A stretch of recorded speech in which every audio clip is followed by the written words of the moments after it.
My name is Kyle Black. When I was in 5th grade, a new kid transferred to my class. One day, a trio of bullies started picking on the new girl, Ava West. "Hey, newbie, say something." Ava, being petite and slim, was an easy target.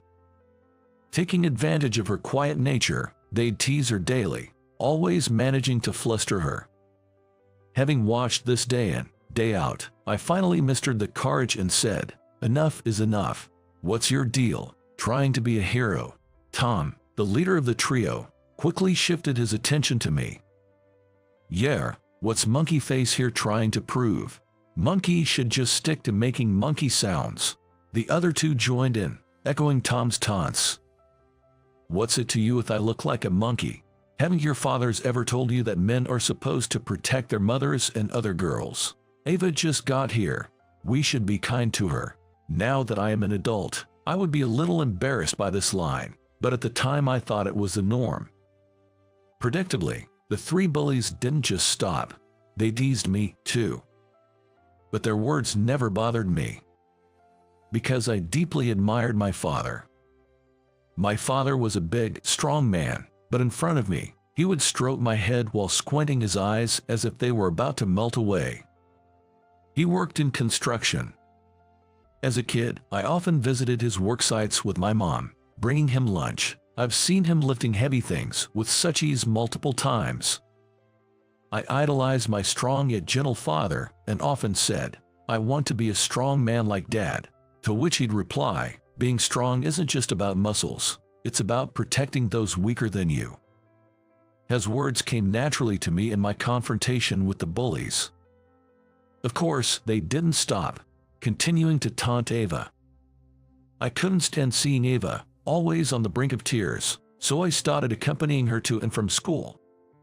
She was a woman of few words, often nodding or shaking her head in response. She always looked down and pressed her lips tightly together, making it hard for her to fit in with the more outgoing girls. But Ava was genuine, and I enjoyed her company.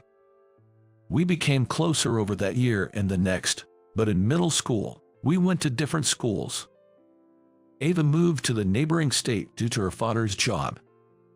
"I'll write you letters," she promised. How happy I was when Ava told me that.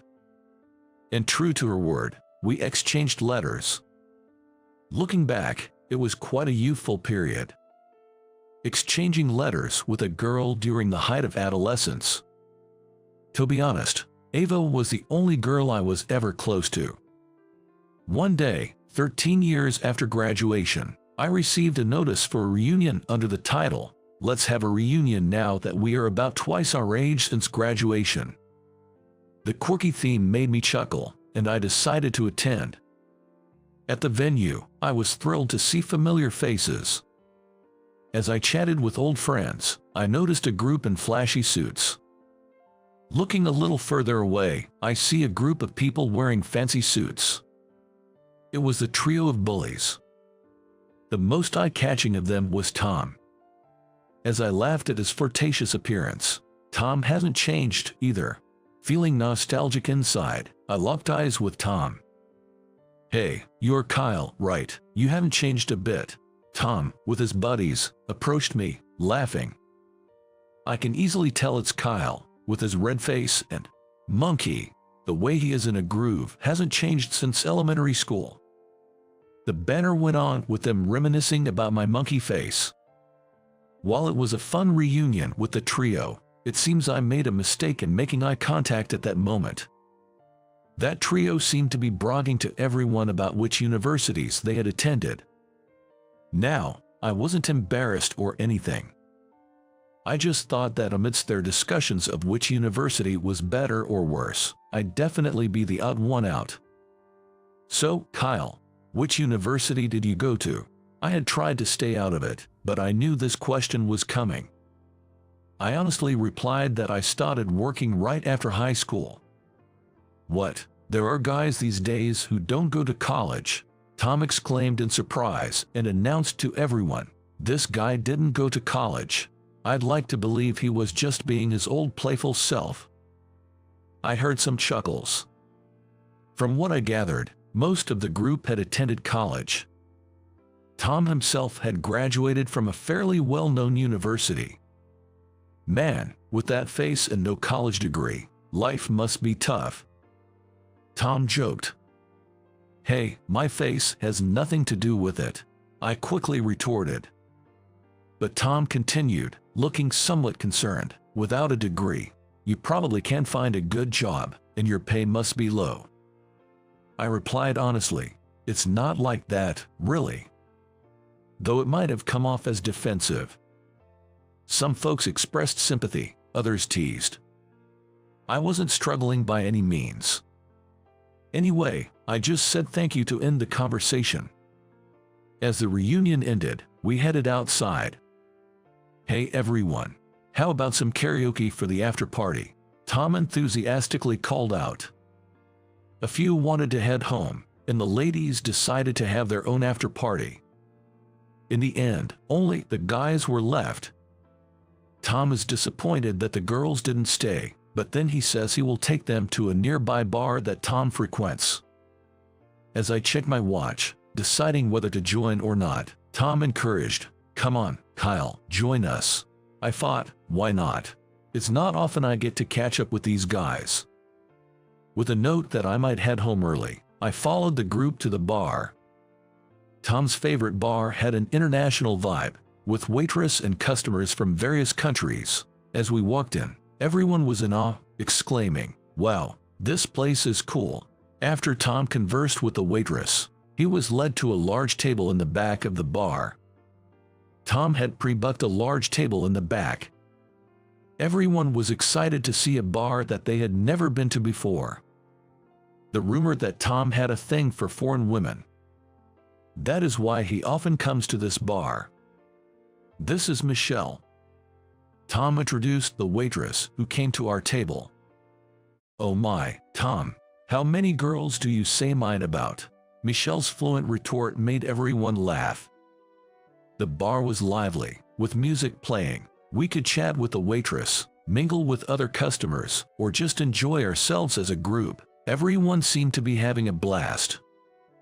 After a while, a stunning blonde woman entered the bar. With long blonde hair, revealing clothes, and a beautifully styled woman, Tom couldn't help but let out an "oh." Following Tom's gaze, we all turned to look. She looked around, and when our eyes met, she gave a slight wave and a smile. I immediately stood up, intending to leave, and said, "Well then." "Oh damn," she waved at me. Tom interrupted, clearly excited. Everyone around me cheered. "Well, then," looking at me, Tom said, "Perfect timing. Kyle, why don't you go and pick her up?" I was taken aback. "What?" Tom looks thrilled. With a gleeful expression, Tom suggested, "Let's play a game. Let's see if Kyle can hit on her speaking French." Everyone joined in the excitement.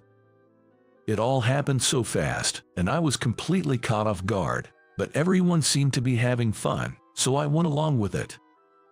The others started adding rules, like whoever thought I'd fail would cover my drinks. As they discussed, they doubted my looks and French skills. "That's not even a game." Laughter erupted, but they said it seemed fun, so I should go for it. "Let's see how far your high school French can take you. Go." Before I knew it, a game involving me had begun. I got caught up in the hype and said, "No way," as I approached the blonde beauty at the counter. "Excuse me, can I talk to you for a second? Everyone's been telling me to go pick on you." When I said that, she said, "What? What do you mean?" Then she was so surprised that she started to laugh. She glanced at everyone seated and then looked at me with a mischievous smile. "Oh, I see what's going on. Sure." As I walked with her to everyone's table, they all said, "No way." They rolled my eyes and were amazed that I could communicate in French. "Good evening. You called me over." She asks everyone in French, but they must have been stunned by her breathtaking beauty. All anyone could say was, "Well." But only Tom seemed delighted, saying, "She looks even cuter up close." "Thanks, Kyle." "Oh, come here, baby." Seems like that's Tom's usual pickup line, as he spread his arms wide, beckoning her over. She laughed out loud. As she took her time getting to him, Tom reached out to grab her hand. "Why would I come to you? Don't get the wrong idea." When she said this, everyone looked at her with an "what" look and became quiet. That's because the words she uttered were in fluent English. "You're Tom, right? That's George next to you, and Tyler over there. I recognized all three of you right away." She mentioned only those three names in the room, but given her fluent English and her ability to name them, everyone seemed to be in shock. Seeing everyone's reaction, she locked eyes and burst into laughter. "Sorry everyone, but don't you remember, it's Ava West." When I said that, everyone was silent for a moment, then exclaimed in unison, "No way. Are you that Ava?" Amid the surprise, Ava smirked. "No, darling, it's Ava Black now." Hearing that, everyone blinked in astonishment, falling silent again for a few moments. Then, a collective "what" echoed throughout the room, drawing the attention of other customers. Ava playfully wrapped her arm around mine, smiling brightly. Actually, Ava couldn't make it to the reunion because of work, but she finished up and came to pick me up. I tried explaining to everyone, but they seemed lost. Ava must have been tired from work, but when I briefly emailed her about attending an after-party, she replied, "I'll pick you up." The truth is, I still have some work to do after I get home. On Saturday nights, it's hard to hail a cab, so I took advantage of Ava's kindness. Everyone kept saying, "I didn't recognize Ava, she's become so beautiful." Indeed, Ava in elementary school was short and petite, and always looked down, very timid.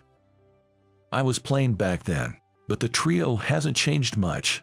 I recognized you guys instantly. Besides, I remember what yielded to me. When Ava said that, Tom and his friends looked awkward. Ava had just returned from France at the time. Her father was American, and her mother was French. Due to her father's job, she had lived in France for a long time and barely knew basic English. She had been mocked for her intonation, which made her even more reluctant to speak. I was sad every day back then.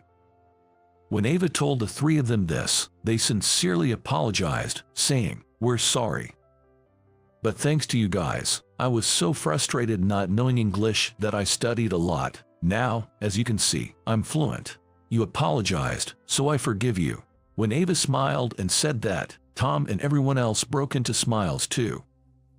"Hold on a second, did someone just say Ava Black? Does that mean?" Tom suddenly became serious, looking at everyone's faces. "The two of you are married." "No way, that's obviously a joke." "Come on, it's obvious you two are Beauty and the Beast." Everyone was saying they couldn't believe it, but at the mention of Beast, there was a burst of laughter. Then, Ava casually remarked, "What? I think my darling is the most handsome man in the world." Everyone was holding their stomachs and laughing, saying, "What are you talking about? And there must be some mistake. Come on, there are popular guys who look like monkeys. Look at some celebrities, actors, and such." When I threw in that comment, everyone started laughing even harder, gasping for breath. Give me a break. Even if I look like a monkey, it's not the same thing. I meant it seriously, but it seemed to hit everyone's funny bone. What everyone was curious about next was how Ava and I got to the point of marriage. Ava had moved out of state when she started middle school. Everyone only remembered her up until our elementary school graduation, so it wasn't strange for them to think that was when Ava and I last had contact. When she moved, she told me, "I'll write you letters," and that's how our correspondence started. I became interested in French because of Ava, and she wanted to learn English, so our letters were written in both French and English every time. We would look up words for each other, and, though the exchanges were awkward, learning new words was fun. We shared our middle school lives in our letters. Once we hit high school, we had a bit more freedom. About once a month, I went to hang out with Ava. Maybe because we couldn't meet during middle school. When I saw Ava for the first time in high school, my heart raced. She had grown taller, and her hair, which was shoulder length at elementary school graduation, had grown to her waist. She had become more ladylike. Turned out, we both had feelings for each other at that time. But I had no idea about it back then and kept those feelings to myself. By that time, I had a pretty rugged face, almost monkey-like. My face was so red that I even thought maybe in my past life, I was some kind of monkey. I had no confidence in my looks, especially since Ava was becoming more and more beautiful. With her blonde hair, clear blue eyes, and fair skin, I thought she was way out of my league. So, when I found out Ava liked me, I was overjoyed but also very surprised. As for Ava, she was waiting for me to confess my feelings. But whenever we met, we just hung out as friends. Every time after hanging out, she went home feeling upset, I later learned. Then, during the summer of our sophomore year in high school, she suddenly got mad while we were hanging out, saying, "I'm not meeting with you anymore." Hanging out as usual, suddenly Ava got mad. "Why? What's wrong?" I only panicked. Then, puffing up her cheeks, Ava said, "Well then, tell me you love me right now." It was at that moment I realized Ava and I had mutual feelings. To my surprise, Ava looked even more shocked. "How did you not notice? You love me too, don't you, Kyle?" With her words, I could only nod, and Ava gave a beaming smile. Just moments ago she was pouting, and now she has this killer smile. I was caught off guard by the change and couldn't help but smile. "Then say it properly. Say you love Ava right now." Of course, I wanted to say it right then and there. But we were at a bustling town square. No way could I say it without being super embarrassed. "Come on, don't keep me waiting. Say it now. Really." Here of all places. I was embarrassed and said, "I'll tell you later," but I could tell by the look on Alice's face. She wouldn't let me go home unless I said it. I must have been beet red. "I love you, Ava." It was my first ever confession of love. I was thrilled when Ava became my girlfriend, but I still lacked confidence in myself. One day, I asked her, "Aren't you embarrassed to be with someone like me?" Ava widened her eyes and exclaimed, "Why would you think that? You look so ruggedly handsome. Plus, you have a strong and kind heart. Remember when I just transferred schools and you helped me out? Since that moment, Kyle, in my eyes, you've been the coolest guy ever." Ava looked straight at me and reassured me like that. From then on, I gained confidence in myself. Our relationship continued as a couple, and after high school graduation, Ava went off to college while I joined my family's construction company, where my father was the CEO. I considered going to college, but having acquired specialized training and certifications in high school, I was eager to start working right away. And so, I waited for Ava's college graduation to propose. We happily became husband and wife. I briefly shared our love story with everyone. "You see, my darling is the best husband in the world." At Ava's sincere gushing, everyone started to blush and said, "Oh, stop it. Kyle, I should have been better. I admit my mistakes." Tom scratched his head, smiling slightly. If I hadn't teased her and been kinder, maybe Ava would have been my wife. No way. I love someone wild and gentle like my darling. Tom seemed a bit regretful hearing that. However, when he said he'd drink too much if he heard any more of this lovey-dovey talk, everyone laughed and told him to head home early. Let's toast to the couple's happiness. "Yeah, Kyle, drinks are on us tonight." In the end, they told me, "Kyle, make sure you keep her happy," and we parted ways with smiles all around. It's been 2 years since that reunion. I've been working hard every day, preparing to take over the family business for my father. Ava has fulfilled her dream and opened a nail salon. She looks happy every day. We both lead busy lives, but fulfilling. Right now, it's just the two of us, but we hope to have kids someday. Our current dream is to live happily in the house I built. We're taking it one step at a time, working together to make our dreams come true. You'll do as I say." She said that to me as she was about to make a request. Having unintentionally seen something of hers, I was overwhelmed by guilt, or something similar. I had no choice but to listen to her. How did this happen? Well, my name is Tyler. Currently, I run a quiet coffee shop on the first floor of a building. When I say coffee shop, I'm not talking about the trendy ones serving flashy-looking drinks, but rather the ones that specialize in coffee, essentially old-fashioned coffee houses. I've always loved coffee. Before I realized it, I found myself running my own place. I researched coffee beans and brewing techniques, worked hard to make the best coffee. After much dedication, I finally had my own shop. Of course, every coffee I serve is my pride and joy.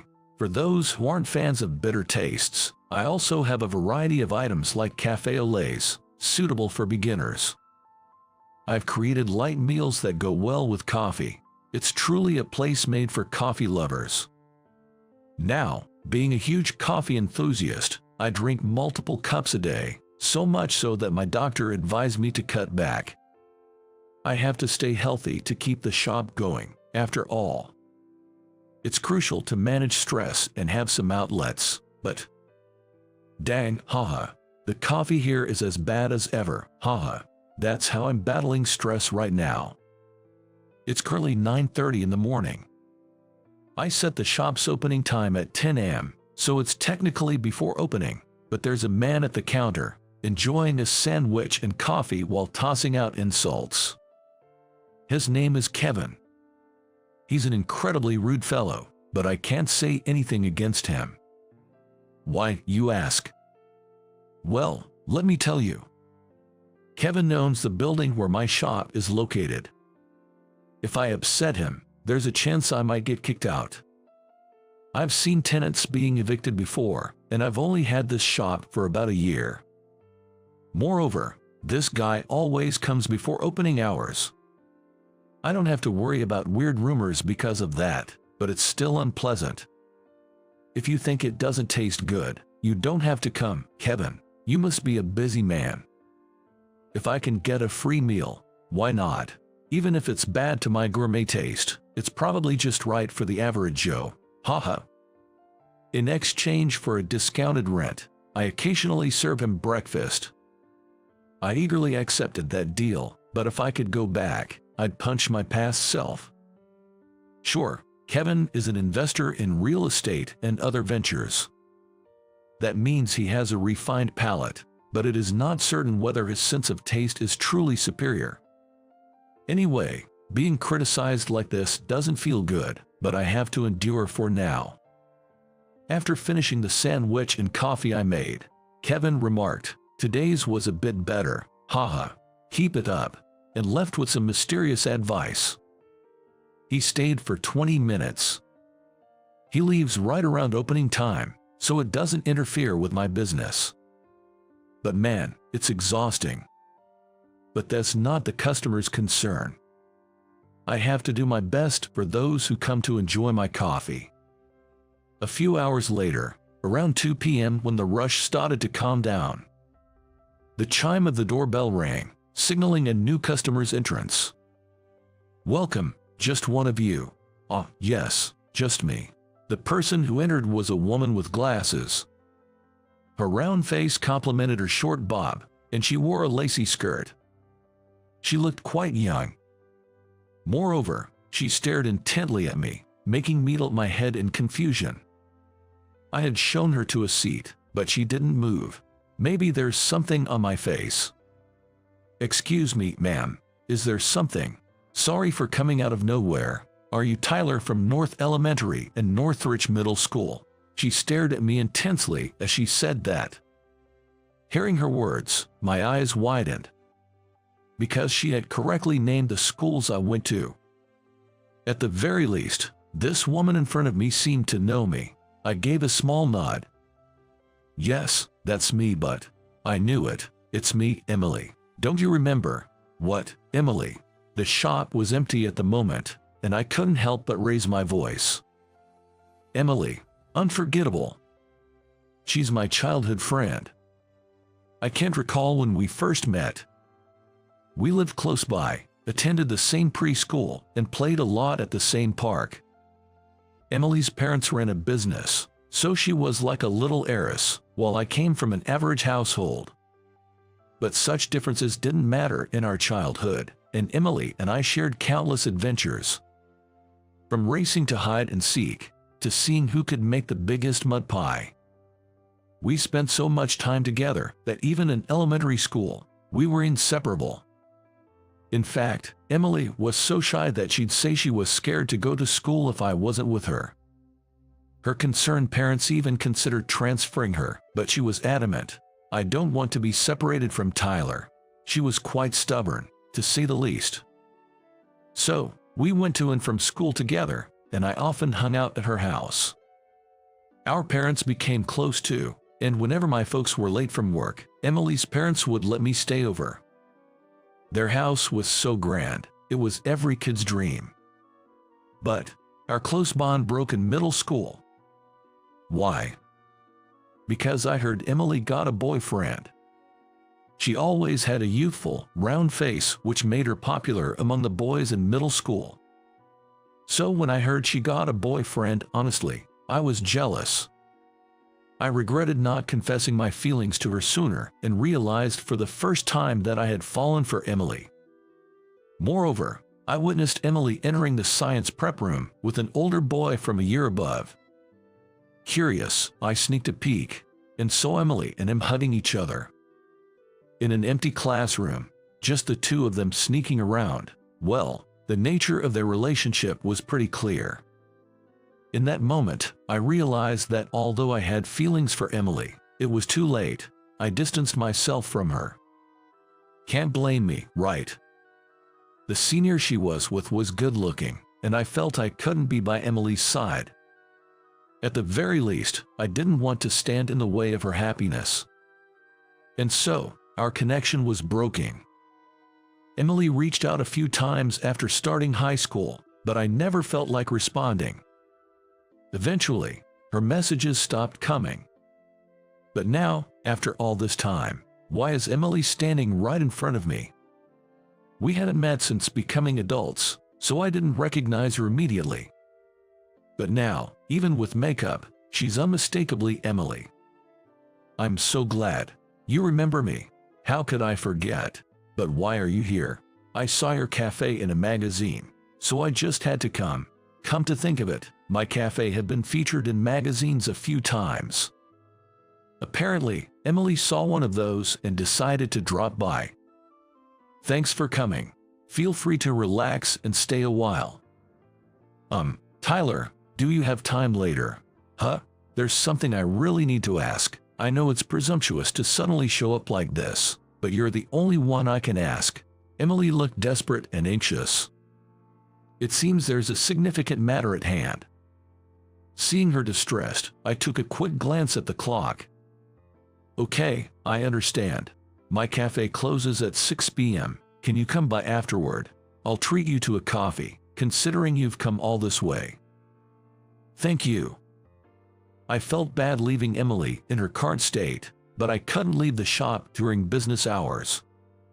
We decided to meet up later, and Emily left for the time being. By the way, my cafe operates from 10 a.m. to 6 p.m. I don't offer a breakfast menu because I want customers to savor their coffee. With that thought, I decided to prepare a coffee for Emily and watched her leave. After 6 p.m., when the shop had closed, Emily returned. With no other customers around, she seemed a bit more relaxed. I offered her a low-caffeine latte and took a seat opposite her. It reminded me of the times we used to hang out at diners, sipping on soft drinks and chatting away. But now, there wasn't time for nostalgic conversations. She looked too troubled. So, what did you want to ask? I know it's a strange request, but please, will you pretend to be my boyfriend? What? Emily nearly bowed to the ground as she begged me. I, on the other hand, was surprised by the unexpected request. Why on earth would she ask such a thing? Curious, I listened to her story. Given that Emily was a CEO's daughter, her father had been pressuring her to get married and even set her up for an arranged date. The other party was an acquaintance of her father's, and for Emily, who isn't particularly social, it was a complete hassle. So, on the spot, she told them, "I already have a boyfriend," to refuse the arrangement. However, he said he fell for me at first sight from my photo and wouldn't take no for an answer. He said I could bring my boyfriend, and he'd be willing to talk. I'm kind of in a bind now since I said I had a boyfriend. Sounds like quite the assertive guy. Please, just this once, Emily pleaded, bowing her head again. Sure, I've known Emily since we were kids, and if asked about our past, I could easily talk about it. It might even be easy to play along. An image of Emily's dad flashed in my mind, but seeing Emily right in front of me, desperate, I posed a question. Don't you have a boyfriend now? I remember you had one in middle school, or at least some guy friends. What? No, I don't. I've never even had a boyfriend. What? Emily looked shocked, but I was even more surprised. I was sure Emily had a boyfriend in middle school. But when I mentioned that, did I ever say I had a boyfriend? But, what about you and that senior in the science prep room? Oh, that, Emily was surprised that she was being watched, but the person she was meeting with at that time was her friend's boyfriend, and they were discussing a friend's gift. And when she almost tripped, the senior caught her. That's what I had witnessed. So that's why you suddenly became distant in middle school.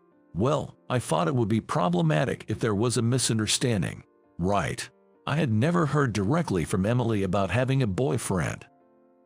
Just got that notion from mutual friends and the situation I had misunderstood. Back then, I was so shocked, I didn't even try to clarify. What's that? I was so hurt at the time. Why didn't you ask me? I didn't have the courage to. Sorry. I genuinely apologized. From Emily's perspective, I had suddenly become distant and didn't even reach out.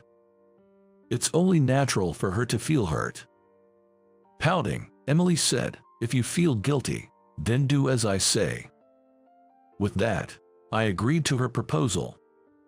Being Emily's pretend boyfriend, even temporarily, isn't so bad, right?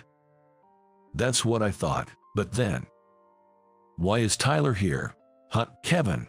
We were set for a formal date in a rather fancy restaurant, but to my surprise, the other party was none other than Kevin. Oh boy, this is looking pretty bad. There's even a chance I might get kicked out of the place. But by agreeing to act as Emily's boyfriend, I had already risked offending Kevin. So, it was already too late to back out. I decided to focus on protecting Emily. Though I had that in mind, the meeting turned out to be a disaster. Kevin went on and on about how bad my taste was. This guy has no taste buds whatsoever.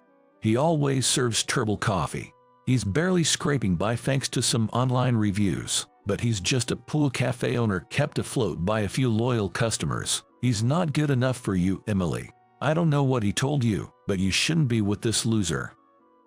I was amazed at how condescending he could be. For the most part, I just let it slide. But Emily's reaction caused an even bigger scene. Enough. Don't mock Tyler.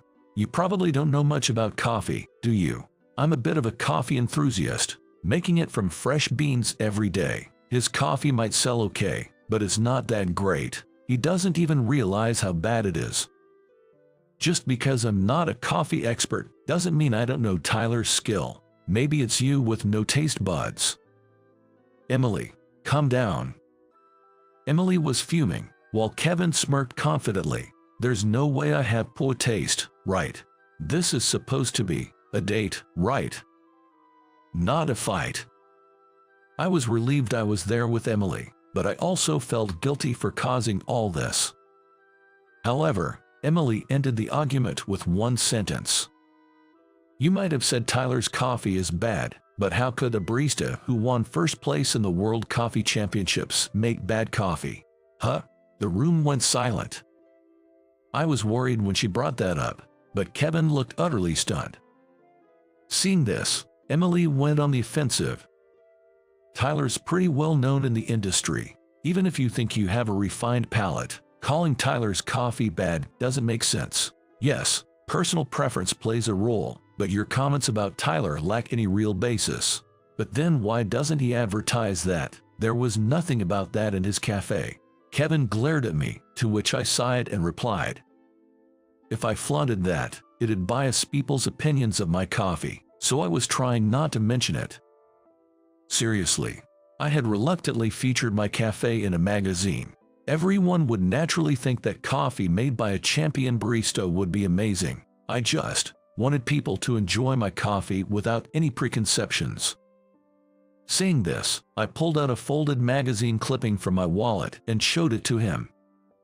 Honestly, I was genuinely happy to be featured in the magazine, and I kept the clipping in my wallet as a sort of good luck charm.